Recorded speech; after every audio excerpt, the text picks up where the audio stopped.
counties buro negi pesa njan ka gi governor wanga to koro ne pesa gi manor mogik ne kema dwe mar 12 to ne pesa mar dwe mar 11. Yeah, nitie mano miyo jopiny joka gima gionge gi pesa e mfuko gi. But we are doing there's a big improvement. Nyaka Mbadi bed minister. For the first time last year, counties go non pesa gite in one financial year. Chon jogi nwang inchwa timo gimlo carry over. Yani financial year rumo ka counties to pesa kipoko vitingeni sheria wachan pesa county mukete mwamiogi, you cannot reduce it. Kara kwa timo supplementary budget.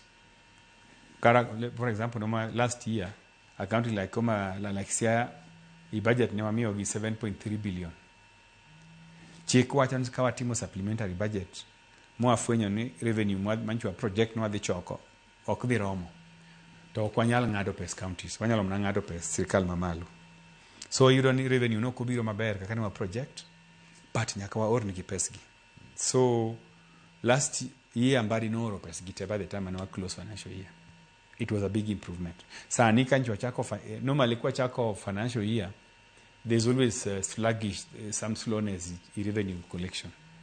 So between July and December, the revenue collection was very slow, but it picked up in December actually. So those are temporary. In the end, they will get all their money. Yeah. To watch my MPs